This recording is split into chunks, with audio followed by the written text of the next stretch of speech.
There's an older scam that's been around for a while called credential stuffing. And what attackers will do is online they will find usernames and passwords that are from prior data breaches.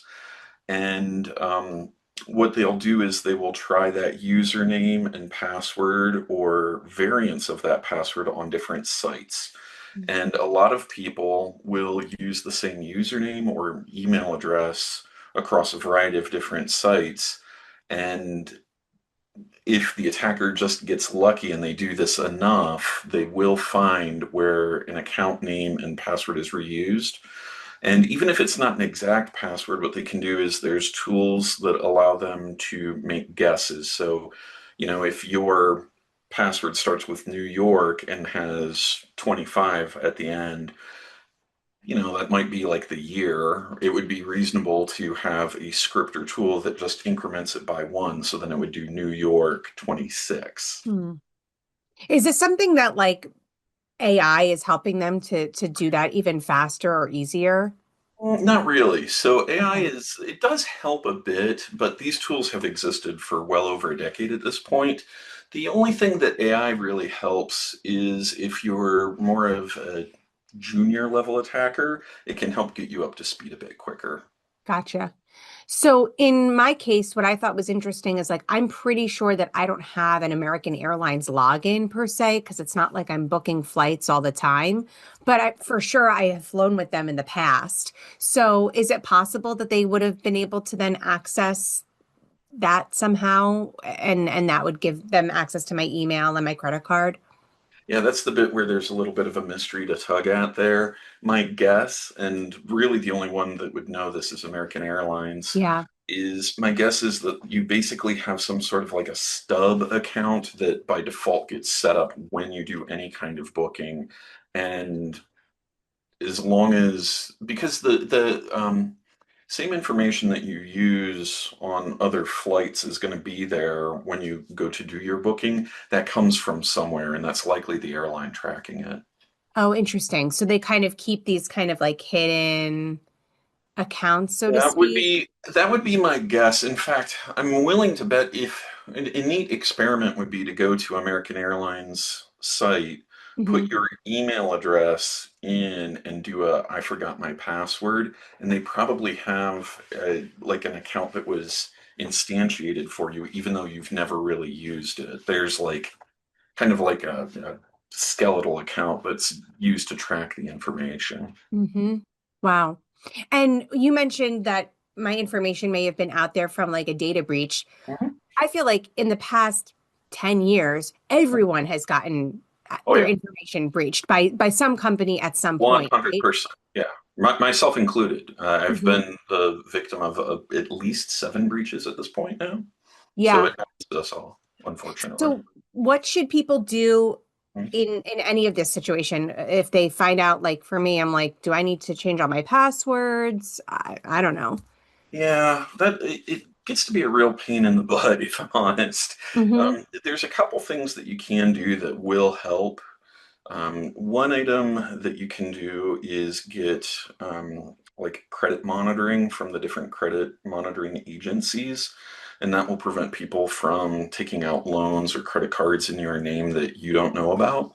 The other thing is, it's actually a pretty good idea to get some sort of password management tool like 1Password, KeePass, Bitwarden, and that way you only have one password that you have to remember, and then each account will have incredibly strong and lengthy passwords, and you don't even need to know them. It's a little bit of a effort to set up a password manager, but once you've got it set up, it's actually a lot easier. You don't have to remember a ton of passwords. You just have the one.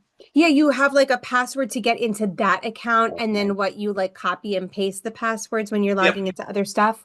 Yeah, it's a password vault. Some of Hmm. them even have ways that they'll auto-complete the form for you. You don't even have to copy paste. You just say, "Hey, I'm trying to log into this online banking," and then you hit like a key combo or press a button, and it just fills in the form, and you're logged in. Oh, It's that's actually really nice. nice. Yeah. Yeah.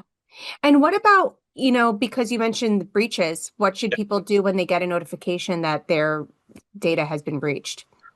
Well, that really depends on the breach. Like which company, you have to think about what sort of data they had. If it's just like something like like a restaurant, maybe the worst your exposure is like whatever credit card or debit card you have on file with them. But if it's something a little more sensitive, like your online banking or maybe even your health insurance, you'd have to start thinking about what sort of data you need to lock down, like your credit Mhm. monitoring. Um, yeah, it gets a little tricky. Yeah. The one other thing that I'm going to do for this story is I'm going to get on the phone with American Airlines and kind Yeah, of work through what happened. yeah. Um, but is there anything that you think would be a question that I should be asking them to try and better figure out what happened or how I can protect myself moving forward? Well, so yeah, that's a great question. There's a couple things. One, in prep for that call, were I you, I would try to see if you actually have that account that you haven't Hmm. used. Um, then the other thing that you could ask, and I would expect that the agent would be able to answer this, but it's worth a try, is to see if they have any kind of telemetry on where that login came from. My guess is that it is not like it's something radically like well, here's something in the trip details. Yeah. Was it coming from the Albany airport? Was it No, originally from there? it was Austin to Charlotte, Charlotte to Punta Cana. Okay. And then I got like four more emails or three more emails or something telling me about like making my connecting flight and making like Yep. because it's on time. Mhm. And then I got another email asking me to take a survey, and it actually had the person's first name in there that they must have booked the flight with because it said, it'll say like, "Hey Yeah. Mick, how was your flight?" Yeah. Sure, And it sure, said, sure. "Hey Angelina, how was your flight?" And I was like, "Okay, I'm not Angelina." Which then made me wonder, did this person actually were they able to get on that flight? I don't know. You could do some OSINT and see if that's a real person, number one, because you do have to present a real ID now when flying. So you might actually have the scammer or the beneficiary of the scam their contact info. So that might be something to investigate. The other thing too, and this wouldn't make for great television, but I do think that it would be a really interesting way to kind of ingratiate yourself with the customer service rep is hit them with this of how did was this a mistake perhaps? Could there have been a glitch where my email and my point somehow got substituted for someone else's? Because, in the realm of infinite, it's very unlikely, but it is possible that it could have just been a technical glitch of some sort. Hmm. Yeah, that's true. Huh. What do you think? Have you ever heard of a situation like this before? Not quite like this, but it does seem similar to other types of scams that people would do. Um, the thing that I'm a little confused by, it's a very bold, like the problem is that a lot of financial fraud, they try to do it in a way that's a little less noticeable because there's quite a big, I don't know how deep you want to go into investigating this, but there's a group out there that actually multiple groups out there that specialize in money laundering, doing it online. And there's like one that years ago was pretty famous called the Cash Out Money Crew. And they would do all kinds of creative things with like gift cards and um, basically what they would do is resell things like Netflix accounts really cheap. But what they were doing is actually laundering money for like drug cartels and stuff like that. So Sometimes that is a form of fraud that's like one of the motivators that I always look into when I'm doing an investigation for a client. Interesting. So that was my other question. What is it that you do? You like investigate on behalf of people? I do, yeah. So I'm a good guy hacker basically, and so I run a small boutique consultancy firm called InfoSec Innovations, and what we do is we're hired by firms to attack their environment and show them how adversaries would get in. Hmm. In addition to that, I have two other side jobs, as it were. I'm a trainer for the SANS Institute, which is a global cybersecurity training organization. I've actually gone to Albany a couple times Oh, to teach for SANS. One time I got to go to the Tulip Festival, which oh, was, oh, I love the Tulip Festival. It's like yeah, the it was best really, thing. yeah, it was so Yeah. cool. So, yeah, I'm a fan of your town. Um, and then I also am a member of the IONS research faculty, where it's a think tank where we talk about like soft power projection and how state actors will try to get into networks and stay and wait, and then when conflict gears up, they start doing actions on or in networks where they've set up shop. So, yep, I live and breathe this sort of stuff. Well, is there anything else that you want to like touch on or related to any of this that we haven't? I think that where you could really help folks is understand that you just got unlucky. It could be them too.